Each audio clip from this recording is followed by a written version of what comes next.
salaamaaleykum mbokku internetu IJAD TV salaamaaleykum waa Sénégal ñëwati nañ ak yéen ci seen rendez-vous hebdomadaire le soir de l'actualité Abdou Fass au majeur ñu amati mbégte ak bànneex daal di jàkkaarloog yéen échanger ak yéen mais également jàkkaarloog ki nga xam ne am ngeen habitude am ngo ci seen plateforme tous les samedis à partir de 20h muy Major Kandji ñu koy nuyoo di ko ziar bu baax Major ñu ngi lay ziar. waaw ñu ngi lay fay Abdou di kontaan. ci émission bi pour samedi bi. comme d'habitude. actualité bi nag xam naa ne riche na moom bari na coow li bari na ci dëkk bi. bari na coow de waaw y a trop de coow quoi. Tout à comme ni fait. daan wax rek coow li vraiment danañu yóbbu foo xam ne danañu lor finalement quoi. dëgg la c'est regrettable quoi. c'est vrai alors comme il l'a annoncé bon actualité moom xaw na dense mais néanmoins dañuy kii rek parce que am na benn point bu am solo boo xam ne bëgg naa ñu laal ko bëgg naa ñu commenter article 319 du code pénal qui parle de d'actes contre nature. Donc aujourd'hui dañuy xaaj émission bi en deux parties. Première partie on va parler de l'actualité politique nationale et internationale.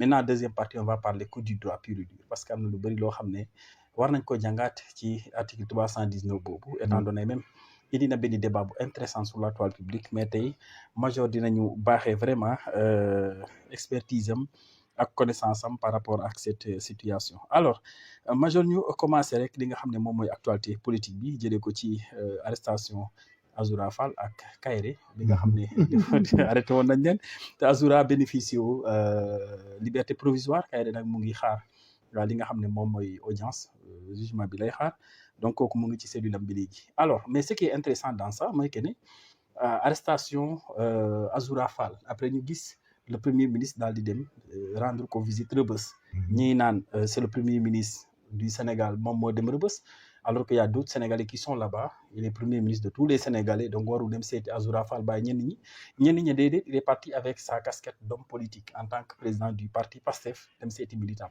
alors yow ban touche nga ñu indil ci ñaari wax yooyu nga xam ne Sénégalais yaa ngi koy jël sur la toile. non parce que moom il est parti comme leader politique parce que s'il était premier ministre du Sénégal régime juridique boobu il n'ose pas aller là-bas. ok non là-bas sax même le président ne le laisse pas partir et puis même s'il le fait il sera sanctionné. ok donc moom il a dit que il a assumé qu'il est partisan de Azoura et il est allé le voir. Mais c'est pas le premier ministre qui part là-bas. Il n'ose pas. Un premier ministre sénégalais, un ministre même sénégalais, tu n'oses pas aller en casquette comme ministre, tu visites une prison sans visiter les autres. ok Là-bas day nekk visite boo xam ne c'est autorisé, c'est encadré et puis day am une définition administrative et juridique quoi day nekk dans un cadre il faut aller visiter les prisons il faut aller le président de la République mënuñu condamner un Sénégalais moo am ci option wala le premier ministre sénégalais mu condamner ko mu def noonu mu dem seeti ko donc lui le président de la République moom n'ira jamais voir quelqu'un là-bas en prison di ko visiter pour des raisons de partisans autres mais lui c'est un premier ministre il faut que les Sénégalais séparent ne Ousmane Sonko n'est pas le président de la République du Sénégal. C'est un premier ministre tout court dont le vécu et la présence devant l'État du Sénégal dépend de la plume de Diomaye jusqu'à preuve du contraire. Lui, s'il part le voir en tant que militant, mais les autres aussi ont le droit de le faire, mais en tant que militant et en tant que chef de parti. Mais là-bas, il n'ose pas aller là-bas en tant que premier ministre. Donc ça, c'est clair et net. Voilà, donc le mot définir en tant que chef de parti. Bah, même là, il assume que c'est un chef de parti. Il est parti voir son militant. Maintenant, le jour que mu war a nekk premier ministre du Sénégal, quand il part là-bas, il regarde l'état des prisonniers et l'état de tout le milieu carcéral, les conditions de fonctionnement de l'administration pénitentiaire, les conditions de vie des détenus. ñooñu la war a xooli. Mais amul droit nekk premier ministre tout court di dem. Donc s'il part il l'a annoncé en tant que casquette, ça n'engage que lui. Machallah. Alors par rapport à la situation d'Azoura Fall génn na am na liberté provisoire. Quitte maintenant de sa situation juridique lan dañ ko mën a condamner après parce que liberté provisoire ne signifie pas. Non, il n'est pas impuni. C'est-à-dire Azoura Fall la responsabilité dans sa situation et dans son cas incombe au médecin. xam nga droit l'administration du droit ci pays. dafa am les magistrats. qui appliquent le droit. Mais pour appliquer le droit, il y a ce qu'on appelle la médecine légale. La médecine légale, oui. La médecine légale est la partie de la médecine qui accompagnent les magistrats pour élucider certaines situations scientifiques, quoi. Comme ce qu'on appelle les médecins légistes qui font les autopsies, la chromatographie pour voir ce que c'est la substance en cas d'empoisonnement, surtout pour mu clair. yu mel noonu quoi, les cas de biologie moléculaire dans les cas de viol, ainsi de suite. Mais c'est de la médecine légale, c'est pour cela que les médecins, ils prêtent serment. Ok. Et que c'est eux qui délivrent des certificats médicaux ou bien qui donnent des rapports d'expertise qui disent que nit ki lié ko dal. Donc dans le cas d'espèce, Azoura Fall, s'il y a faille wala mu am benn problème, c'est le médecin qui a écrit qui sera responsable. Okay. C'est pas les magistrats. Il faut me clair. Parce que les magistrats sont tenus parfois de tenir compte, jusqu'à preuve du contraire, des écrits des médecins autres. Mais cependant, les juges ont la possibilité, selon leur intime conviction, s'ils sont convaincus, ça n'engage que. S'ils ne sont pas convaincus, pour que la loi leur impose la décision, ils ordonnent ce qu'on appelle une contre-expertise. Une expertise, ça, parce que ce n'est pas expertisé. Donc, ils vont faire une expertise et l'autre partie, si elle n'est pas encore contente, peut demander encore la contre-expertise. Okay. Mais dans le cas d'espèce, la responsabilité de la situation de Azoura Fall est du médecin ou des médecins qui ont démence ak ñi bindu ne dafa feebar. Voilà, le juge nag en tant que magistrat, il ne peut pas passer outre parce que là-bas, il court le risque quand même parce qu'on dit qu'il y a l'indépendance et l'irresponsabilité et l'inamovibilité des juges. Mais dans les cas d'espèce, c'est responsabilité engagée. Il faut faire très attention. Quand la médecine légale, la personne qualifiée te donne un rapport bien défini et tu fais le contraire et que le gars meurt, là-bas, ce n'est pas l'irresponsabilité. Là-bas, c'est pas... On peut engager la responsabilité. Non, là-bas, il faut engager. Attendez, il faut engager. Hein. Non, le juge, en temps normal, le juge de flimi def dem, selon les PV et autres, voilà les instructions au dem. Du ben ak ñu indi le rapport d'expertise boo xam ne yow vérifié woo ko, nga def fii de cela. Du ben. Ok. Voilà, c'est pas la même chose. Donc là, l'affaire d'Azoura, là, dès que les gens attaquent tout le monde, mais c'est une technique. Les avocats, vous savez, tu ne peux pas les mettre dans l'engrenage des hommes d'État ou des... Non, ils seraient défenseurs. Avocats, ils seraient défenseurs. Tout à fait. Donc l'avocat, là, s'il se débrouille, un médecin, mais jusqu'à preuve du contraire, mais le document là, il est bon, il est valable. Oui, en droit, quoi. Oui, tout à fait. Loolu problème mu waa ji dégg naa coow li bari, mais am na ñu nekk ci kaso bi sax nee nañ dafa yembati dégg naa doon bëgg a subbeeku ci tribunal bi. Pour wane de kii. Mais bref, le médecin a écrit, la responsabilité incombe au médecin. Le juge est tenu d'en tenir compte. Moo tax pour jurisprudentiellement, en évoquant même ce qu'on appelle des circonstances atténuantes ou des excuses atténuantes, si vous voulez, le magistrat est tenu pour vérifier et ne pas courir de risque de le laisser à liberté provisoire. Et après, ça ne veut rien dire si la démarche n'est pas établie. Ok. Si la démarche n'est pas établie, s'il est malade et autres, il peut le condamner à une peine privative de liberté ferme. Oui, tout à fait. Et que là-bas, si son état de santé ne permet pas qu'il soit en prison, il y aura une expertise quand même. Ok.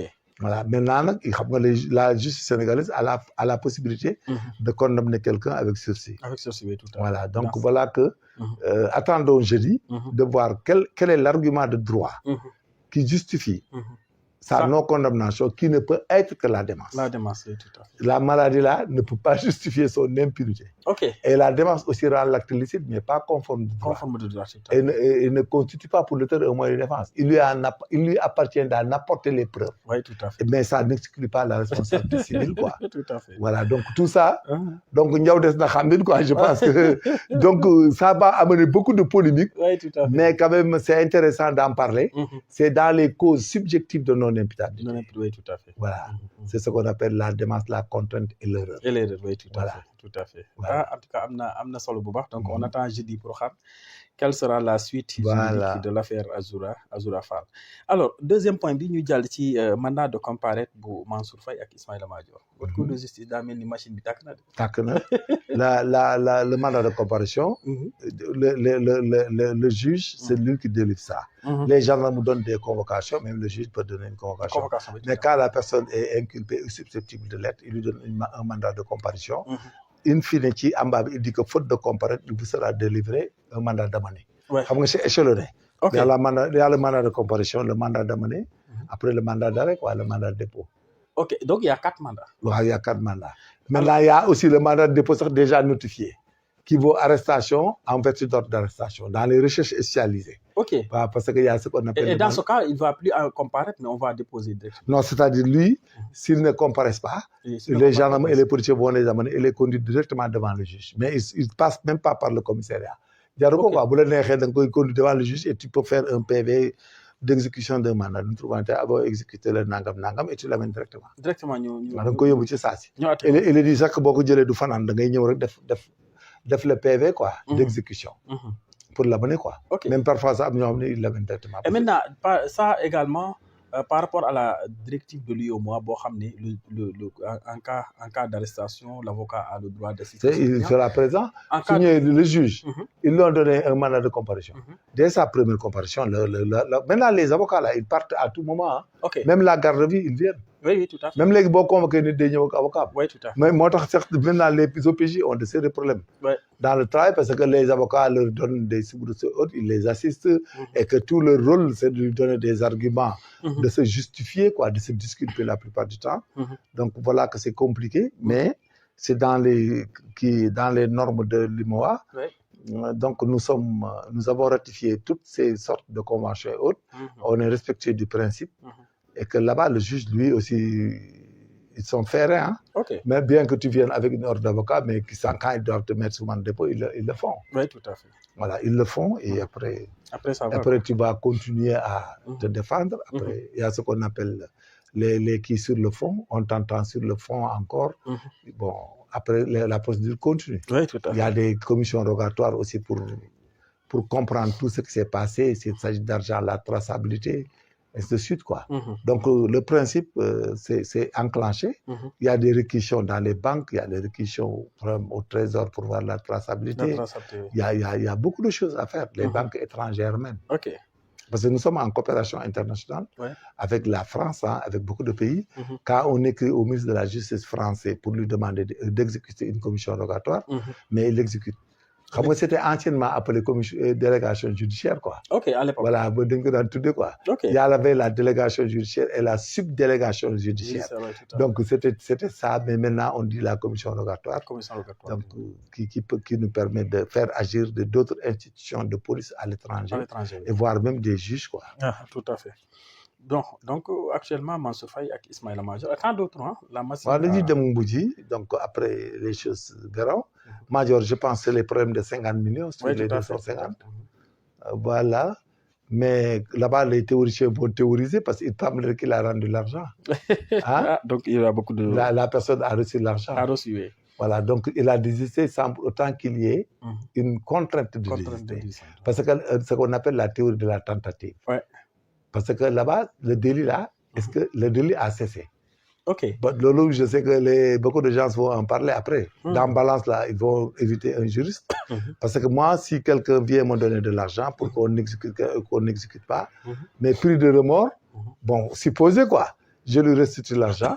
Mais là-bas, je pense que l'infraction a cessé. Parce que le délit consommé, il y a l'élément matériel qui est l'argent.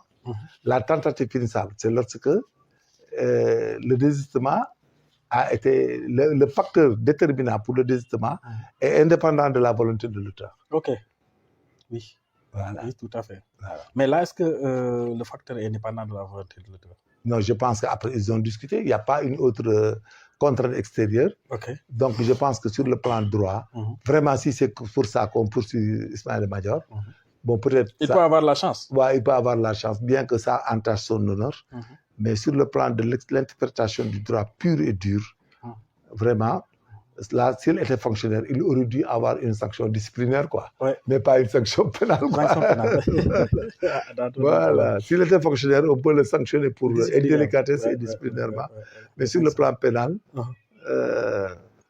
si tu dis que vous avez été corrompu, non, il m'a donné, je lui ai remis. Oui, tout à fait. Bon, pourquoi vous ne l'avez pas donné? Non, c'est pas la peine. Là, dans la courtoisie africaine, quelqu'un qui vous donne, vous refusez, mais vous le remettez. Oui, tout à fait. Mais vous n'allez pas le dire. Bon, parce que nous fonctionnaires, il y a un dossier, mais nous le dara. jënd cadeau andil la wala jënd dara. yooyu yëpp c'est des choses yoo xam ne vraiment qu'on ne plonge pas dans ça. parce que là-bas on met aussi les fonctionnaires en mauvaise posture. les ministres en mauvaise posture. et tout parce que ministre sax bu la nit bëggee sax ñëw finalement may la xaru tabaski sax nit ñi mën nga attaqué ah. oui tout à fait. waaw on ne sait jamais quoi lu tax mooy la ko. dëgg la et dans ce cas ça risque d'être compliqué alors affaire Amadou Sall ak Wally Seck aussi mu ngi def. waaw coow li gën na bari mais Wally Seck si je comprends bien. j'ai pas bien maîtrisé Wally Seck xam nga dañ ko may.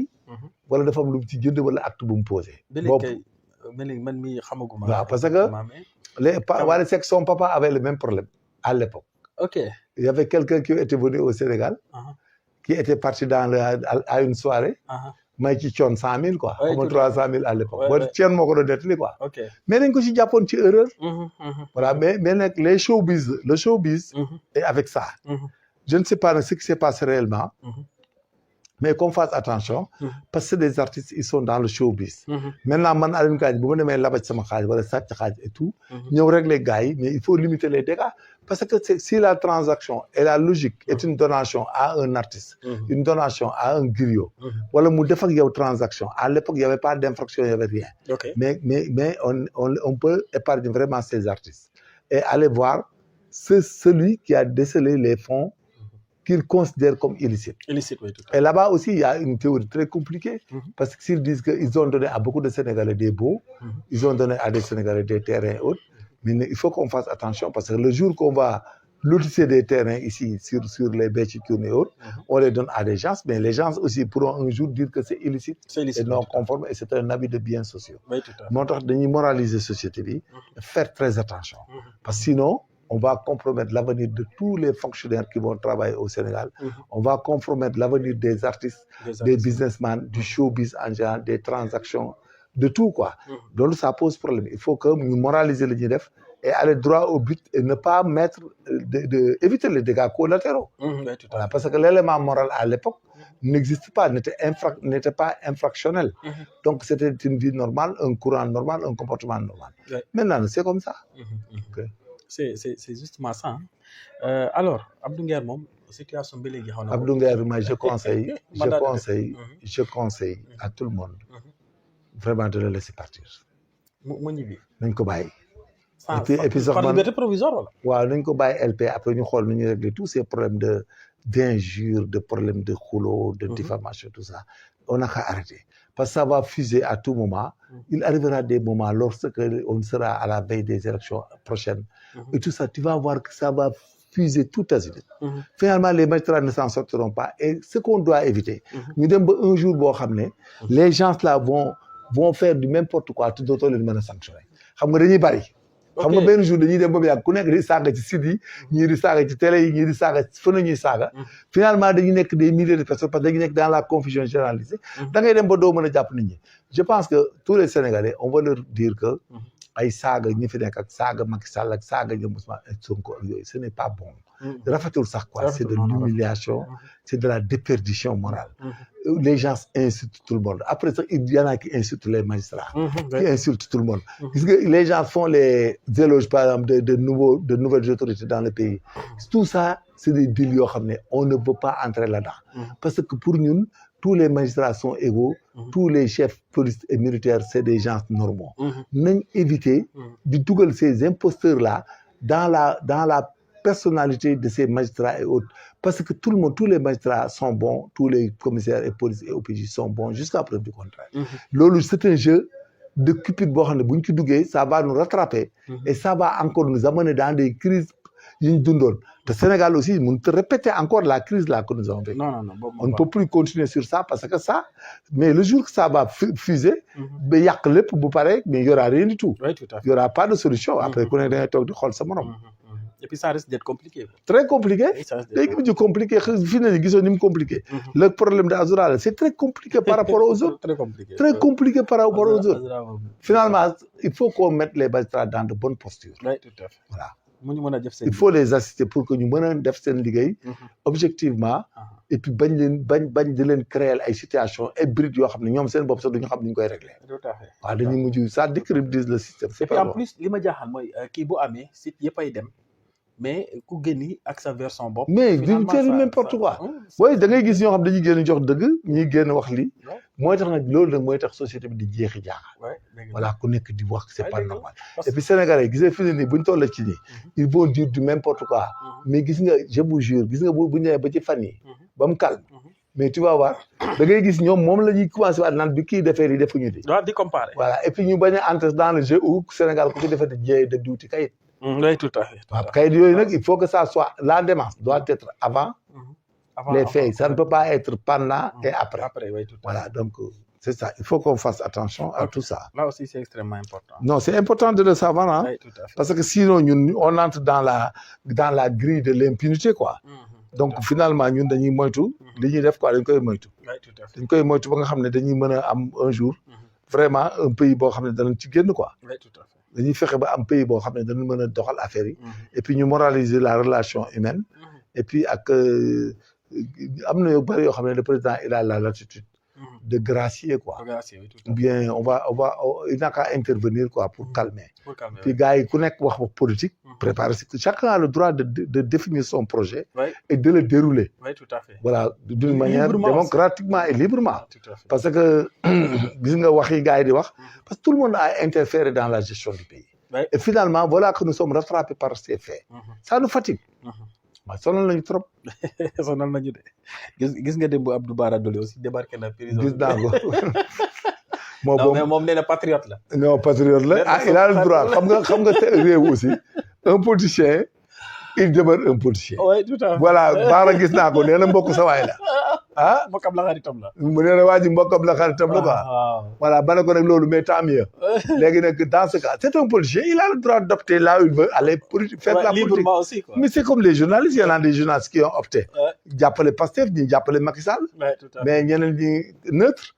mais parce que on a vu beaucoup de journalistes. ici yoo xam ne dañoo jëloon position radicalement ba tey seen position changé wul. waaye ñu ngi ci. ku chaque Sénégalais nag loolu nag ñoom it dañ ko reconnaître ñëpp. Bara Dolly daal rang na dugg na ci rang bu ko kenn créé. mais mooy fas yéene dañoo waaw bu ko kenn créé l'essentiel à bu ko kenn créé. parce que am na ci droit xam nga le problème qui se pose c'est son droit le plus fondamental. oui bien sûr. léegi nag s'il est accepté mais c'est tant mieux pour lui. oui tout à fait. voilà mais il a le droit d'aller militer. si les gens acceptent son militantisme. mais c'est tant mieux. transhumance la quoi. oui bien sûr. mais moom nee na bokkoon na avant. mais nee na yàgg na bokk. waaw comme nee na yàgg na bokk kay saa yi da ko gars yi bàyyi. gis naa gars yi di ko sogg ci affaire bi quoi man la mais sa waay am na droit bokk foofu. laissez-les parce que léegi nous sommes en matière de régime et état. maintenant nag ku nekk yaa xam looy toppee Pastef. bu dee leen topp da ngaa bëgg nit ki yaa xam. bu dee da ngaa bëgg teraanga c'est un problème. wut ko boo ko amee c'est bonne chance. mais je pense que c'est des détails. politique noonu lay demee waxoon nañ leen ko avant. c'est de la démagogie aussi en matière de politique parfois. il faut l'accepter il faut pas di crier quelqu'un que waa ji fu tooy bu dal faak daal transhumé day nangam. un politicien il demeure un politicien. il veut le pouvoir. et puis ñoom sax soxla nañ ku nekk. waaw non dans l'avenir dañ koy soxla. Sénégal fii début bi boo jiyee c'est des coups de tête. mais après boo toogee ba toog. mais si tu n'as pas d'autres personnes mais tu t'en sors pas. parce que tu peux pas satisfaire tout le monde. non c'est impossible. loolu moom c'est da ngay wuti ay partenaires am pagaay. tout à fait alors Barth ak Khalifa Sall aussi divorcé nañ divorcé nañ politiquement. donc loolu aussi avenir politique bu Barth. Khalifa Sall moom est-ce que du dem retraite. non du question dem retraite mais politique moo demee noonu. c'est-à-dire en matière politique. les leaders politiques là dans un parti. bien définis. dañuy nekk benn moment boo xam ne bien qu'ils sont des amis. mais leur vision leur désir leur projet de société est incompatible. ok. des incompatibles ça ne veut pas dire qu'ils sont devenus des ennemis autres mais c'est incompatible. ok c'est-à-dire Barth tente sa chance. oui. il va se jauger il va se mesurer. il va chercher des partenaires. il va se présenter à tout. ok. Barth va se présenter au législatif. au local. au local il va se présenter. à la présidentielle de 2029. et il va chercher un parti solide. pour aller. Maintenant c'est sûr et ne soyez pas surpris il y aura de fortes coalitions yu am doole. le nombre de partis là les gens ne vont pas aller à la présidentielle comme ça. donc nit ñi dinañ boole. non gars yi dañuy ànd. mais bu ñu demee comme les législatives passées boole seen doole terewul ñetti député. non loolu la mais du ci dara nag. politique c'est versatile. ok gis nga politique c'est très versatile. amul dégg. waaw les gens là après 5 ans. am na ñoo xam ne le problème au Sénégal c'est quoi quand tu gères le pays nga nekk au pouvoir day am ñoo xam ne ñoom dañuy beddee ko rek bala léegi fu ñu dem baax na mais duñ la woteel waaw mais fu ñu dem baax na pour ñoom mooy la première fois bi Macky Sall 2019 Macky Sall en tête Idi topp ci Ousmane topp ci gars yi dañoo meroon boo boole woon Ousmane ak Idi dañuy Macky Sall day am problème oui tout à fait mais loolu parce que gars yi dañuy mer bàyyi mais il faut s'attendre à ce que maintenant les gens sont très intelligents léegi politique c'est trop mathématique ok c'est scientifique et c'est dynamique c'est dynamique oui. époque boo toll da nga war a évoluer ci beneen époque et puis il faut savoir convaincre mais ñun nous n'avons pas l'habitude Barth aussi am na problème boobu convaincre mais comme mais da koy del xool dana ànd ak ay nit dana préparer boppam est-ce que moom Bougane parce que dajoon nañ pa mais ñoom dañuy mujj ànd non ne soyez pas surpris ay Bougane ànd ak ñoom Anta Babacar ànd ak ñëpp on ne sait jamais il peut même aller avec Amadou Ba s'il est libre jusqu'à ce moment bu amul benn problème politique moom lii du am moom amul ci politique ma ne politique là même Pastef là tu verras ñu am ay juróomi parti juróom-benn parti et n'oubliez pas il y a Diomaye président en latence Diomaye président est-ce que disparaît mais disparaît gis nga tu sais Diomaye président gis kenn waxatu Diomaye président tu sais on est dans un régime présidentiel normal et nous avons élu quelqu'un peu importe la manière dont il a été élu tout à gis nga erreur boobu ba tey gars yi ñu koy def ay désigné parce que mënoo woon présenté wu par force da ngay désigné keneen voilà ki nga désigné bu nekkee président ëllëg si biir nag gis nga le jour que mu am détail boo xam ne Diomaye président bëgg na présenté wu parce que bëgg présenté wu mais là-bas c'est une reconsidération waaw day nekkaat une reconsidération politique au Sénégal oui bien sûr day ñëwaat nekk une reconsidération politique ça sera égal à ce que Macky Sall avait fait avec Abdoulaye Wade ce que Macky Sall avait fait avec Abdoulaye Wade et ce que même Idrissa Seck avait fait et ce que Djibo Ka avait fait aussi avec les autres là avec Abdou Diouf c'est la même chose vous allez voir que la situation politique la donne politique au Sénégal day changer avant 2029 tout va changer il y aura de nouveaux leaders il y aura des coalitions fortes yoo am doole ok et dans ce cas-là carte bi day jaxasoo et c'est ça le charme ok voilà ça aussi c'est extrêmement important alors ñu jeexalee nag parti politique bi ak la sortie des avocats de Farba aussi la situation est un peu compliquée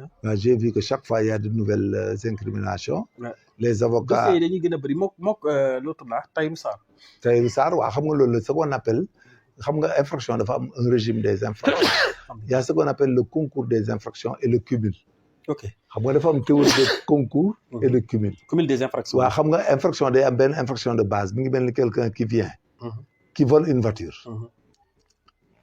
mu jeex mu ci vis-à-vis du propriétaire de véhicule il l'a volé xam nga bu ma suivez bien maintenant il vole la voiture il fait un cambriolage en réunion en temps de nuit haute mais le vol de voiture sera séparé des circonstances aggravantes du vol xam nga le vol en réunion en temps de nuit avec infraction avec moyen de transport et autres c'est vol bi day qualifié quoi day dem mais le vol le gars bi nga sàcc otom xam nga moom aussi am nga ak moom problème donc nga dem ci yoon wi nga fiir nit mu dee xam nga loolu yëpp day am dañuy détailler voilà loolu day nekk concours mais am na ñoom dañuy cumuler c'est-à-dire tu fais des infractions distinctes yoo xam ne benn la ñuy jàpp ñu xoolaat ne defaat nga beneen infraction fii defaat nga beneen infraction fee mais yoo xam ne da nga ko defaat ci espace boobu parce que yooyu yëpp noonu la demee quoi mais ndax da nga parfois léeg-léeg pour autre cause quoi DPAC détenu pour autre cause day am ce qu'on appelle les DPAC dans tous les pays du monde dans tous les pays du monde day am mais après nag ñun au Sénégal on le fait mais parce que c'est dans la procédure et la forme de la procédure mais au bout du rouleau nous avons le principe de non cumul des peines qui fait que parfois tu es obligé de l'instrumenter mais au bout du rouleau c'est égal à zéro parce qu'il y a le principe de non cumul des peines voilà donc ba tey coow li bari na mais il y a le principe de non cumul des peines voilà donc ça va revenir aussi au même la peine la plus élevée sera purgée et puis c'est bien bon je ne sais pas s'il y a une législation qui leur permet de faire autrement mais Sénégal c'est pas un pays boo xam ne da ngay jàpp waa juróomi infraction tëj ko bu nekk 5 ans mu tëj 25 ans amu fi quoi loolu amul droit sénégalais xam non amu ko droit Sénégal oui tout à fait alors ñu tourner page boobu nag léegi dugg dans ci page yu droit pur et dur commencé ci article 319 du code pénal bi nga xam ne moom prévoir acte contre nature te loolu indi toole surtout borom ñaari tur yi jóge woon France fan yële. gis naa ko loolu indi benn toole bu bëree bëri. coow li bëri dañuy di ci wax naan lu tax borom ñaari tur yi. voilà loolu suñu problème ñun dañu am problème. xam nga luy sax ñoom suñu problème avec góor jigéen dafay traumatiser Sénégalais yi. ok parce que il perd trop de temps et il en parle trop. ba telle sorte que chaque fois on nous perturbe pour affaire góor jigéen. ok muy premièrement. deuxièmement si on en prend garde gis nga affaire góor jigéen dañu dem ba indi ñu fi problème entre sax les religieux. ok il faut faire doucement parce que il porte trop ce combat. avec une interprétation boo xam ne c'est sentimental. alors que ñun dañu am problème au Sénégal nous sommes un État. avec du droit moderne. voilà ñu suñu droit dafa nekk droit moderne nous ne sommes pas en charia. ou en canonique c'est-à-dire droit pur et dur la ñu yor moderne. donc ñun infraction boo xam ne nit da koy def ci réew bi dañ koy xool. am na infraction yoo xam ne nit ki même bu ñaawee. munoo koo tëb rek ne da nga koy qualifier crime parce que dafa am régime ak degré. donc il faut ñuy def attention di def ndànk. pour xool naka la ñuy interpréter suñu problème yi.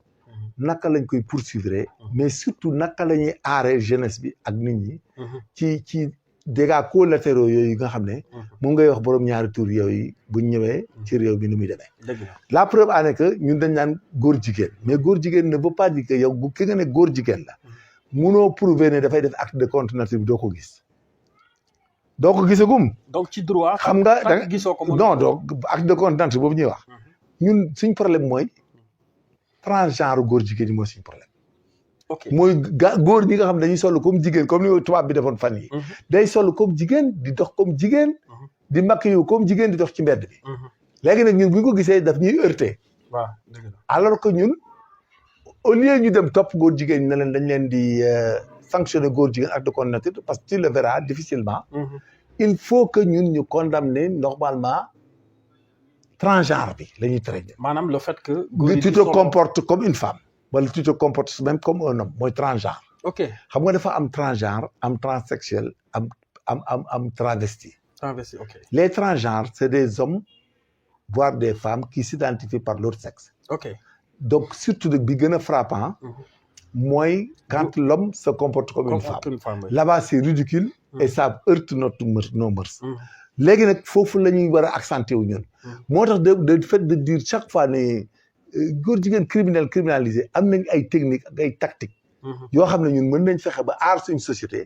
aar suñ njaboot yi ba kenn dootul ñemee dox ci mbedd Sénégal yi di jigéen donc ñun ñoom fi ñu war a dem dañuy def ndànk dañuy dem ñoom plaider que transgenre lañ bëggatul ci réew mi mooy comme ni waa ji def transgenre benn transgenre bu doxee Sénégal dañ koy condamner muy première mesure à prendre pour protéger jeunesse bi protéger masse yi protéger jigéen ñi transgenre parce que ñun lépp lu ñuy wax góor jigéen Sénégal mooy ku génn di lapar de serme ñun mooy suñu problème parce que moom la ñuy commenter chaque fois mais chaque fois aussi da ngay gis ne duñ ci mën dara parce que nous avons peut-être un vide juridique là-dessus peut-être donc là-bas ce que nous réglons premièrement la requête le projet de loi transgenre la ñuy traité mooy dootoo gis góor guy jigéen lu ci mbedd mi léegi nag bu ñu paree ci loolu ba sanctionné ko ba mu nekk infraction ak peine léegi nag ñun ñu doog a seet nag buñ gisee góor jigéen koo xam ne góor goo xam ne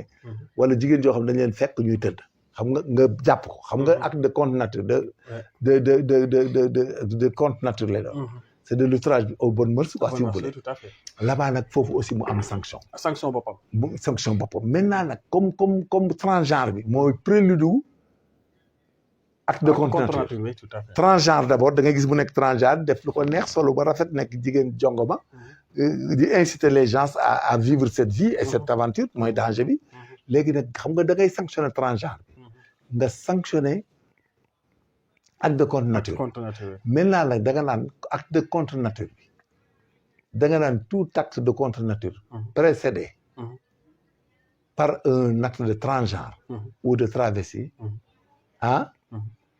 sera sanctionné selon les peines seront cumulées. Le cumul des peines sera le principe. Ok.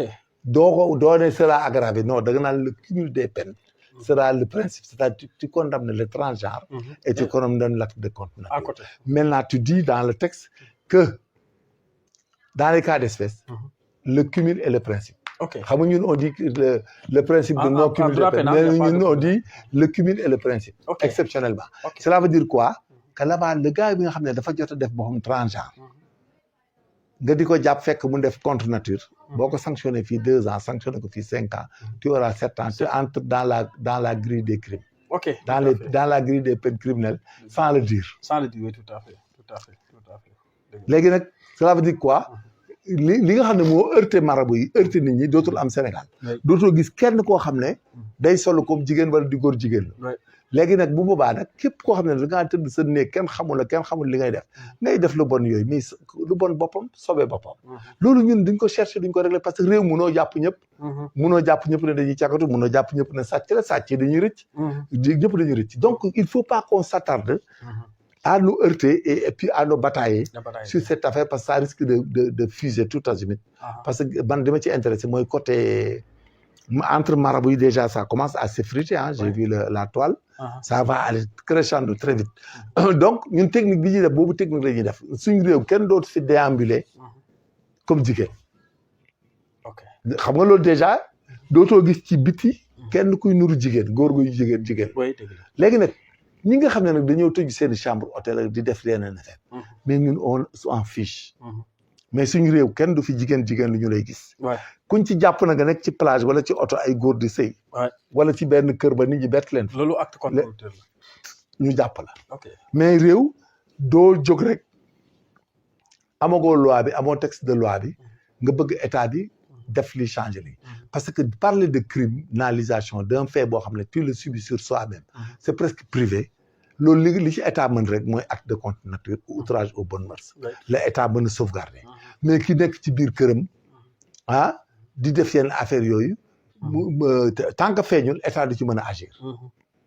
te léegi nag état bi nag li mu mën a def léegi en prélude et préventivement. Sénégal dañuy tere ce qu'on appelle le transgenre. dañuy koy tere ak travesti. mooy comme toi bi ñëw fii bu fi ñëwee def nii ni mu doxee woon en ville. nga jàpp def ci kaso bi tëj 2 ans. keneen ko def noonu.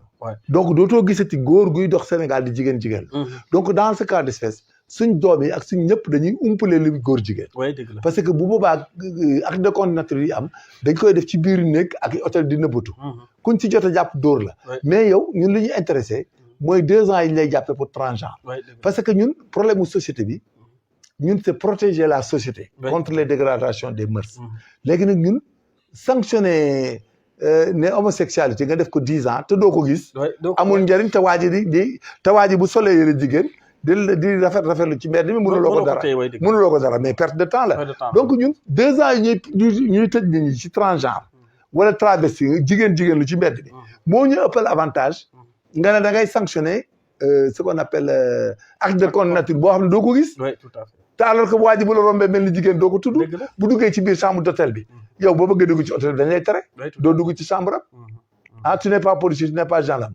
mais doo fekk góor gu dugg ci néegam. ànd ak beneen góor.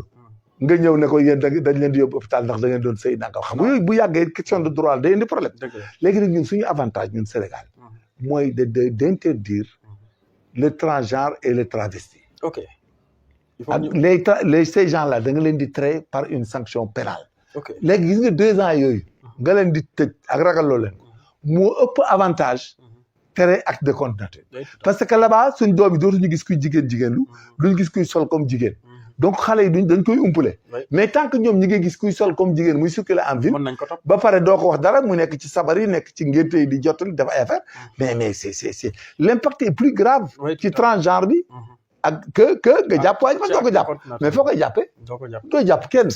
fii mën nga toog 2 ans 5 ans benn yoon ngay bett góor ak jigéen. tandis que bu dee transgenre yi ñu ngi circuler chaque jour.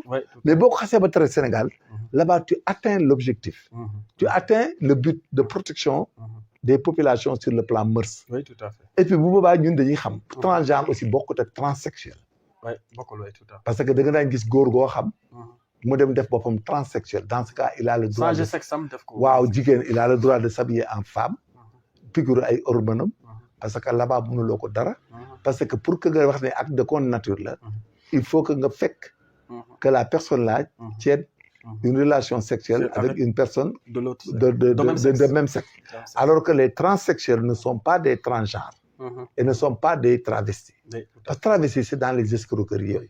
Mais les transgenres, c'est des gens qui ont une option de l'autre côté, de l'autre sexe, autre que c'est un sexe naturel. Mais transsexuels du bel. Transsexuels, c'est des hommes qui ont enlevé leur bijou de famille, qui sont fait transplanter par la chirurgie esthétique un sexe féminin et qui peuvent tenir des relations intimes en la matière. Sauf qu'ils ne développent pas d'hormones, ils ne développent pas de vitamine E, progestérone, et qu'ils n'ont pas d'ovaire, ils n'ovulent pas. Donc, ce n'est pas des gens qui produisent, mais sur le plan biologiquement changé. Dañ ko changé quoi. Dañ ko changé. Donc, yooyu yëpp dañuy am étudier xam ko. Léegi def attention et puis def ndak. Gis nga punir Sénégal. Punir transgenre moo ëpp avantage punir acte de condamnation. Oui, tout à fait. moo ñu ëppal avantage impact sur la société. te 2 ans yi ñuy tëj transgenre bi ak travesti bi moo ñu ëppal avantage di waxi crime yoo dul gis. doo ko gis. bi xamu fi ne tey bu ñu ñëwoon criminaliser nañ suba acte de condamnation góor jigéen. mais waa ji romb la sol ay dàllam ak nangam ay kokkatam nga ne ko yow jigéen nga da ngay góor jigéen mel ne mën a fat ak maa gis ma góor jigéen. ah dañ lay porte plainte qu'est-ce que tu vas dire parce qu'il y a pas de texte pour interdire transgenre. Oui, tout à fait. Donc ñun suñu avantage mooy transgenre la ñuy def gis nga li ñu tubaab bi def fan yi ñun ñëpp gis nañ ko tubaab bi ñëw na ci dëkk ba ñëpp kenn ñemewu koo tudd parce que on n'a pas de texte en matière de transgenre le tubaab bi fi ñëwoon yéen a ko tuddee góor jigéen mais transgenre la en attendant léegi nag même bu koy wax dàgg bi pour nga jàpp ko wala nga pidi ko il faut nga bett ko ci néeg yi muy sëy donc te loolu c'est difficile donc et puis malheureusement il a impacté négativement la jeunesse, la toile et la population alors que c'est tout simplement par son comportement de femme qu'on appelle transgenre. Donc c'est transgenre qu'on doit sanctionner à 2 ans un délit même si c'est minime ça dissuade. Mais là-bas c'est dans l'impact de protéger les enfants, les bonnes mœurs et la jeunesse moo ëpp avantage. Donc parce que ñun am nañ acte de condamnation on laisse ça comme tel. On sanctionne transgenre même bu ñu deful sax le principe de cumul mais déjà en prémisse rek si tu sanctionnes la personne en transgenre Sénégal dootoo fi gis kuy dox comme jigéen. mu jeex tàkk. C'est plus simple. Arrêtez. Il faut qu'on fasse une loi sur les transgenres et les travestis. Tu verras jamais un homme qui va heurter la société en se comportant, en s'habillant comme une femme et en se comportant comme une femme. Là-bas, tu fais du blackout sur ce qu'on appelle les prémices d'homosexualité. Parce que l'autre, c'est un élément constitutif. Parce que de l'homosexualité, il faut pas d'abord se féminiser, il faut s'habiller comme tel, il faut avoir le langage, il faut se taper même des hormones pour avoir des seins et des fesses. Donc voilà. Donc quand on punit le transgenre à une peine simple délictuelle, nous allons fermer les prémices, même si vous voulez la tentative d'homosexualité. Donc voilà l'aspect dynamique et scientifique du droit. Loolu mooy avantage parce que dootoo gis Sénégal xale bu juddu dootul gis góor gu nuru jigéen. Loolu déjà c'est impactant et c'est très important. Moo tax il faut que ñuy demee xel demee intelligence de laisser les histoires de criminalisation de créer de faire une loi sur les transgenres et les travestis de telle sorte qu'au Sénégal personne n'osera marcher dans ce pays en s'identifiant à une femme. Ah, une femme, machallah. Ah, ndi kana précision yow am solo partie bi moom ñëpp war nañ ko suivre. Mais bien sûr, il faut que les gens voient ça. Ce que les gens ne savent pas. waaw ils savent pas l'impact. am bénéfice juridique. waaw impact droit bi sax la xam maîtriser wul. ñoom pense dañ daan criminaliser moo comme les Pape doon wax léegi histoire de viol crime viol. léegi qu'est-ce qui se passe gars yi kuñ violé rey la kuñ violé nangam la. Maintenant il faut éduquer les enfants, il faut faire des repérages, il faut tout faire. On a un cas à Guinguinéo où des gens ont violé une grande dame, mais ils l'ont tué dans la nuit. Parce que ça va être un facteur de criminogène. La peur d'aller en prison pour 10 ans, 20 ans, 30 ans, léegi day tax dañuy rey la victime.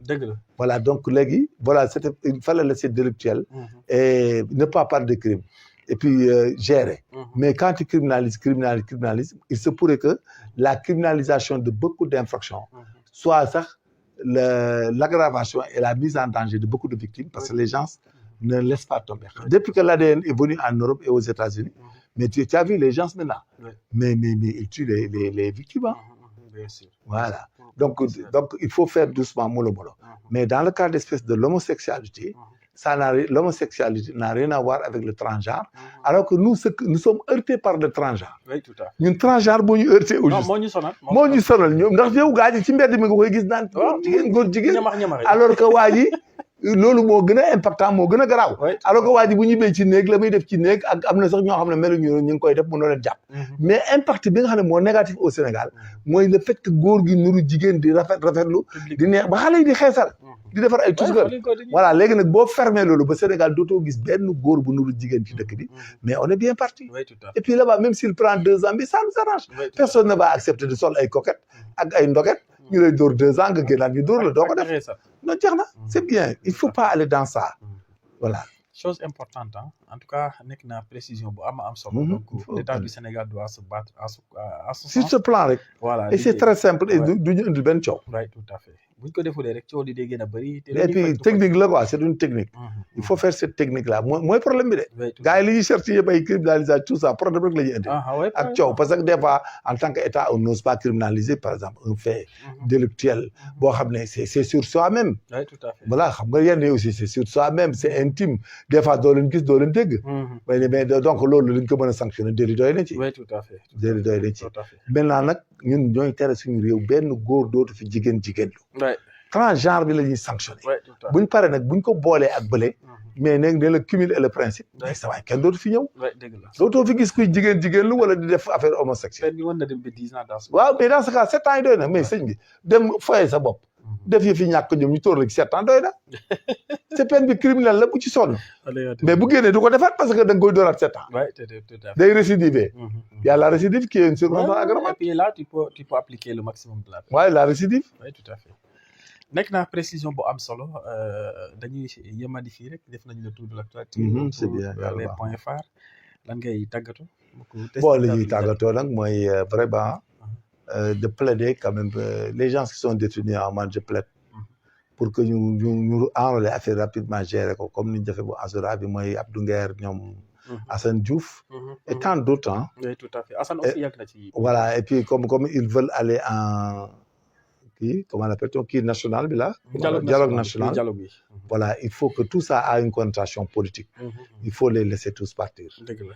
et puis après on essaiera de parler que chacun aura le droit de parler politique de parler de tout et puis de moraliser le débat public quoi c'est mieux quoi Oui. parce que actuellement nii nous sommes saturés par des procédures parce que bu ñu jaaree fii ñu ngi ne fële comment on appelle pôle financier Oui, pour financer. cybercriminalité est tellement acculée la DIC Oui, encore la section de recherche tout le monde un pays aussi mënuñu toog le matin tout est policier quoi tout est enquête amatul benn activité boo demee tribunal léegi sa yaram day daw dañ koy fekk mu fees ba ca kaaw ba ci ñu fees fa dell soo demee section de recherche gaa yi ngi fees dell DIC ñu ngi fees dell même lutter contre la criminalité locale et indigène sax y a problème ndeysaan. parce que finalement dootoo am jot foo toll yaa ngi procédure yaa ngi enquête yaa ngi enquête. Oui. voilà Sénégalais yi comme li ngeen di wax aussi nit ñi aussi dañoo bëgg alal la cupidité Oui, da ngay gis ñu jël alalu nguur ba pare ngoyaalu ci wut seeni avocat oui.